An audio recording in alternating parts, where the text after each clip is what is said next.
information came direct from Meghan's ex-husband, Trevor Engelson, via an intermediary.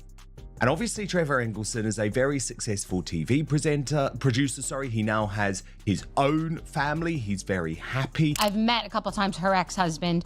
I'm sure Meghan's? Yes, I met him like personally. We were supposed to, a while. Somebody set you up. We met in the lobby of the Soho House in Chicago and just sort of like flirted and then started talking and then met once in LA. Very briefly, we talked about doing a project.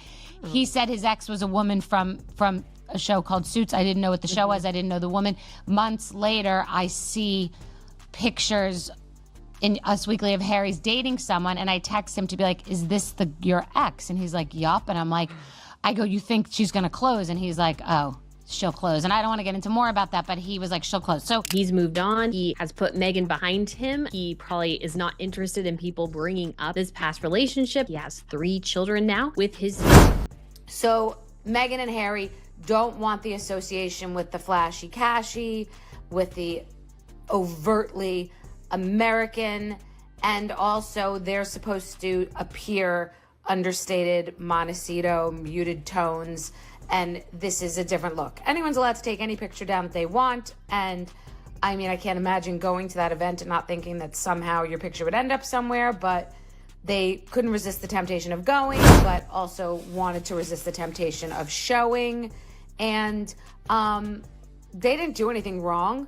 It's just been hard to be them because they have been riding between 2 worlds for a long time, and they just have to land, accept where they land. Don't bite the hand that's now feeding them and lean all the way in. They should be in the first slider pick with Jeff Bezos and the Kardashians. You got to dance with the one who brung you and not the ones who aren't even inviting you to their dance anymore. And listen, I want to say this to you in the best way, because I wonder if you could rewrite your public narrative from scratch. Is there anything that you would do differently? Yes, I would ask people to tell the truth. Meghan Markle, meet the truth. Truth, meet Meghan Markle. I don't think you know each other. In fact, I fear that you're complete strangers. Yep, the devious Duchess is at it again, playing the victim card, lashing out at all those horrible lies that all those nasty people tell about her. By that, she means anything that anyone says about her that she doesn't like. I mean, how can she tell this stuff and get away with it? She married for money. It's very clear she bagged the elephant. She was thrilled she became a, quote, princess. Well, you can... It was planned from the beginning. She denied being interested in the royal family, which she totally was. I know someone who knows the ex-husband who said she had a vision board with Prince Harry on it. Before they met? Yes. And she wants to That's pretend. impressive. You got to admit that is... She nailed it, but let me tell you. There are moments in celebrity history when someone from the past suddenly steps forward and drops a truth bomb so quietly, so casually, that it flips the entire narrative upside down. And that is exactly what just happened to Meghan Markle. And the craziest part? This didn't come from a tabloid. It didn't come from some royal expert with an agenda, no. It came from the one man who knew her long before the fame, the titles, the Netflix deals, the speeches, the rebrands, Trevor Engelson. For years, Meghan has worked overtime to keep her first marriage tucked away like a dusty old chapter she hoped nobody would ever reopen. She treated it almost like an old diary she didn't want reread, hidden, sealed, erased from the fairy tale she later crafted. But then, out of nowhere, Bethany Frankel, who wasn't even trying to expose anyone, casually tells a story about running into Trevor. She wasn't being messy, she wasn't stirring drama, she was literally just talking. And then she dropped a line that sent the internet into absolute meltdown. Trevor said to Bethany Frankel about how Meghan was going to snare Harry when they first met. Absolutely fascinating stuff. It is pretty extraordinary, isn't it? I mean, I think she's just got so used to lying that maybe, in my opinion, she believes the lies she tells. I don't know, but either way, she's just been so consistently.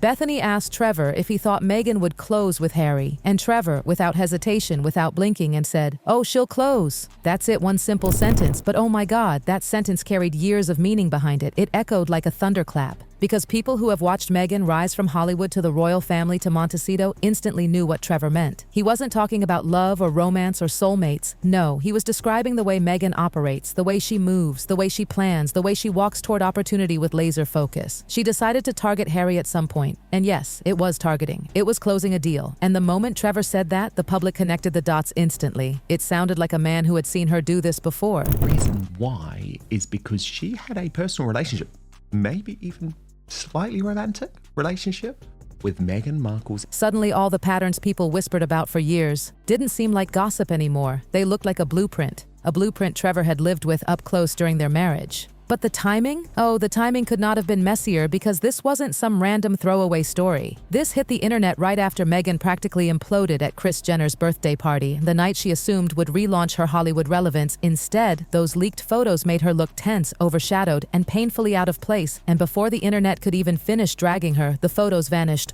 Poof, gone. And when anything in Hollywood disappears that quickly, everyone knows exactly what that means. So imagine Meghan already spiraling over the party disaster, and then suddenly Trevor's old comment gets resurrected. From someone she never in her life expected to talk, two blows. One from the present, one from the past, and both pointing to the same deeply uncomfortable truth. With Meghan, things don't just happen, they're created, constructed, calculated, because older Americans have seen people like this before. The constant reinvention, the vanishing friendships, the bigger-than-admitted plans hiding behind curated smiles. Trevor's line didn't expose a secret. It exposed a pattern Meghan has tried to bury under charity speeches, aesthetic photo ops, and endless talk about being authentic. And for the first time in a long time, that carefully polished mask cracked. Commentary rolled in. People saying her personality comes through quickly. Friendships never last. They're always the victims. Trevor didn't attack her. He simply stated what he'd seen. Bethany wasn't hunting for drama. She told the story with a shrug, and that casual truthfulness made people wonder, if she saw through Meghan so effortlessly, who else has? Hollywood? Old friends? Harry himself? That's where the real story begins. Because Meghan didn't just lose control of a photo, she lost control of the one thing she needs more than anything, the story about who she is. And Trevor didn't just crack open a door, he ripped it straight off its hinges. Meghan strutted into that Kris Jenner party thinking it would be her Hollywood reset. A room full of billionaires, megastars, power players, everything she's always craved. But the second she walked in, it felt off. Guests said she seemed tense, hyper-aware, performing rather than enjoying. And then those photos, where instead of glamour, everyone saw discomfort. Harry looked lost, Meghan looked stiff, the Kardashians looked effortless and confident. Everything Meghan wasn't. Hollywood isn't cruel, but it is honest. And that honesty said loud and clear. Meghan wasn't the star of that room. She wasn't even the newest, most intriguing guest. She was just there.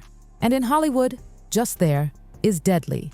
Then came the erasure, the photos disappearing without a trace. And instantly the internet screamed the question Meghan hates. What are you hiding?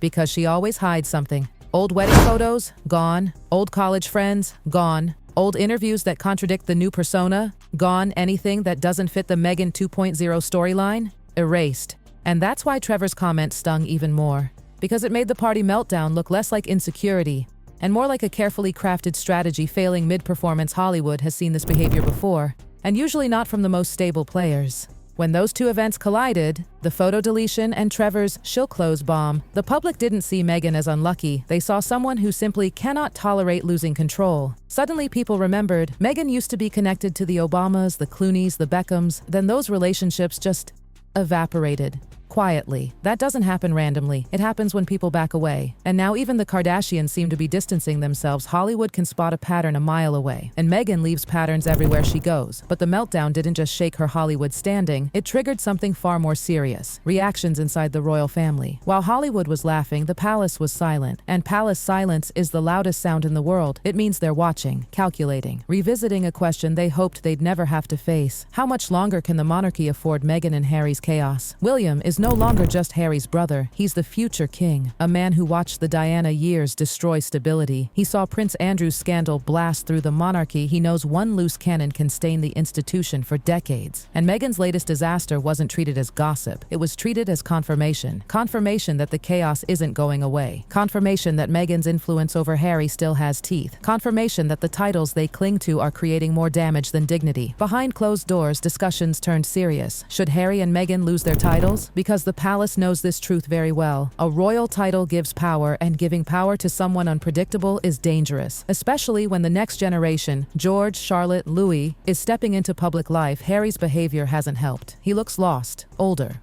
worn down. People close to him say he seems tense, like a man who's starting to question the story he once defended with everything he had, and that scares Meghan more than anything. She can manage narratives, she can flip scripts, she can repackage her image, but she cannot control Harry's private thoughts at night when everything is quiet, and lately, those thoughts are turning into doubts. Hollywood insiders whisper that Harry looks like a man carrying battles that aren't his, that he gave up a world for a fantasy, that the cracks between them are widening, and that leads us to the part Meghan fears most. The one thing she can't erase: Trevor. Because while Meghan was juggling Hollywood disasters, royal pressure, public mockery, and fraying alliances, Trevor Engelson calmly dropped a single sentence that exposed everything. Oh, she'll close. He wasn't angry, he wasn't bitter, he wasn't dramatic, he just told the truth, and that truth broke the spell. For the first time, people heard someone from Meghan's real past, someone who lived her patterns, speak without theatrics, and it hit harder than any interview, any book, any critic ever could. Because Trevor predicted Meghan's relationship with Harry before it even happened, and Harry knows deep down, you can ignore tabloids, you can ignore commentators, but you can't ignore the man who saw it all firsthand. When Meghan tried to erase the Kris Jenner photos, when Trevor's comment resurfaced, when the palace went silent,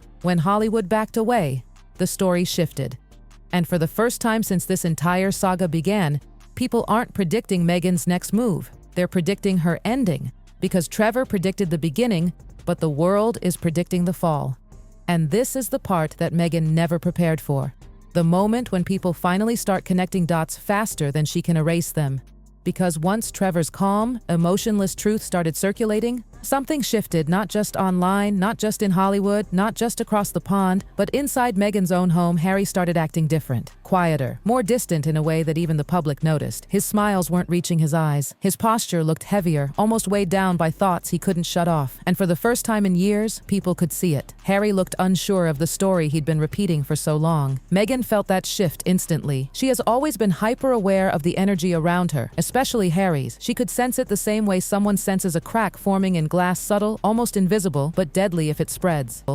Suddenly she began doing what she always does when she loses control, switching strategies, softer tone, warmer interviews, a little nostalgia mixed with vulnerability, a pivot toward misunderstood mother instead of powerhouse visionary. None of it was accidental. Every move was a bandage, but the wound was bigger than she expected, and it didn't help that Hollywood wasn't buying it. The same circles that once welcomed her with open arms were now whispering to each other at parties, at charity galas, at lunches. Not loud whispers, the quiet kind, the dangerous kind, the kind that travel faster than public statements, the kind that build reputations or destroy them, and Meghan could feel that shift closing in from the outside while Harry's doubts crept in from the inside. That's the one battlefield she cannot control, no matter how many photos she deletes, no matter how many narratives she tries to rewrite. But the real problem wasn't even Hollywood, it was the palace. Because while Meghan scrambled to patch up cracks, the monarchy was quietly preparing for impact, and they weren't warning her anymore. They weren't subtly sending messages through insiders or sympathetic journalists. They weren't hinting at consequences. The tone had changed. Silence had settled in, and silence from the royal family is never peace. It's preparation. Behind closed doors, the discussions turned serious. Losing control over Meghan and Harry's public spiral wasn't an option anymore. There were conversations about titles, about future generations, about the image of the monarchy. The words long-term risk were repeated more than once, and Meghan could feel that pressure all the way in Montecito, even if nobody had said it out loud yet, because when the palace moves, it moves quietly, strategically, permanently. And that brings everything back to Trevor's simple sentence. The sentence Meghan never thought would hunt her, echo around her, and break through the final layer of her carefully built world.